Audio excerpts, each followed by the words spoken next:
So for the undisputed WWE Championship, Cody Rhodes versus Kevin Owens. I think this is going to be a great match. I think the build of this has been cool as well.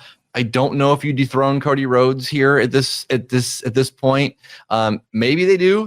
Maybe they do for Kevin Owens. It seems like Kevin Owens always gets these title shots, and they never seem to switch the belt onto him. But maybe that could change here. So what are your thoughts on Cody versus Kevin here? Yeah, I don't think they're gonna take it off of Cody Rhodes here. I could be wrong, but it seems like he's going to be the guy going through WrestleMania, whatever they have planned there. It seems like whatever way they go, he would be the key to a big payoff to something.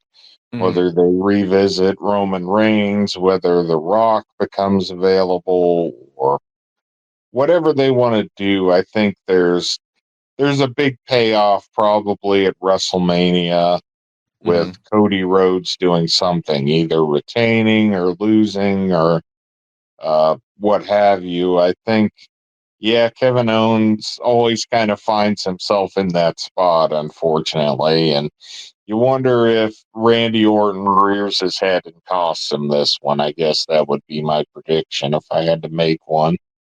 Yeah, I think so. I mean, obviously they're going to Kevin Owens is going to end up fighting, Randy Orton. But it's got to be a testament to Kevin Owens though too, because they use him for all these sort of matches like this, and he's always, he's always high up in the card. He's always right in that main event picture, and just a reliable guy to work with. It seems like whenever they pair him with anybody and they go off for however long they do, I don't know that anything. I mean, Kevin Owens hasn't won a lot of these titles, obviously, but I don't know that it's hurt him necessarily, and I think he makes other people like he shines up other people well too. So I think he ends up making everybody. I think everybody kind of looks better kind of for it. Kevin Owens has kind of sort of found himself in that role of really just like I said, he's a guy that he's going to have a great match with a great match and great feud because he can talk well as with just about anybody on the card. Yeah, he's almost, if you want an equivalent, he's almost their modern day Jake the Snake Roberts. If you remember, he never really had titles. His thing was to get the next guy ready for Hulk, for Hulk Hogan a lot of times. So yeah, he's kind of got that spot where he's got such an aura and so many skills he doesn't necessarily need a championship title to draw eyes to whatever he's doing. Right. And like you said, everyone comes out looking better for it at the end, no matter which way things fall.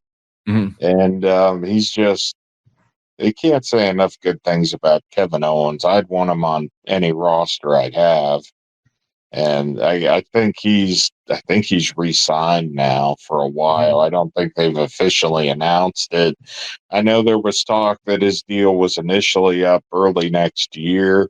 I think it's kind of like what they had with Drew McIntyre, where his was up and they never said anything. And just, I think one day next year it'll magically be announced he's just there for a long time. I think, they sometimes complain about the cost of doing business now and the cost of talent.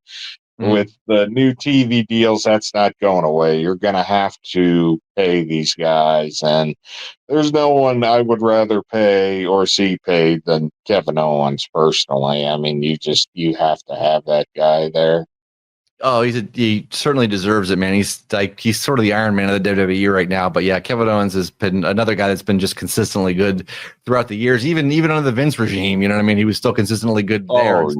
He was probably one of the big bright spots because it didn't seem like he was necessarily under Vince's thumb as a lot of those other guys were. It was almost like Vince didn't know kind of what to necessarily sort of do with them. So Kevin Owens was allowed to sort of still do his own thing. So I guess Vince's crappy rub didn't get off on Kevin Owens, thankfully.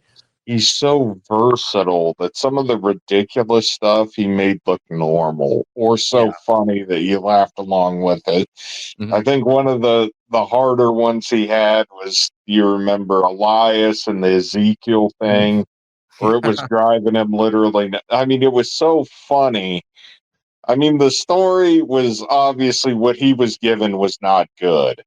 Right. But he made it good. I mean, he made it watchable, or it was, breaking his brain basically every week and watching him become more and more unhinged. And one of the things I'd like to watch from time to time is house show stuff with Kevin Owens, where he'll have guys, laughing in the ring and they got to cover it up. I think there was one with Roman Reigns where he's got him in a chin lock and he was arguing with one of the fans about his t-shirt money, and he had Roman Reigns laughing and Roman's like using his hair to try to cover it up. He had him down on the mat. No one's is out there yelling, well, I got plenty of, spot in these sweat trunks for your money for the ticket you paid for the front.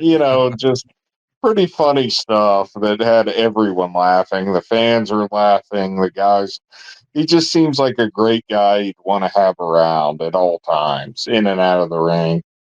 For sure. Yeah, I think I saw him bust up the crowd and argue with fans a couple of times at some of the WWE live shows when they were running in either Youngstown or Canton. But yeah, he did that. He did that a couple of times and was always super fun to watch.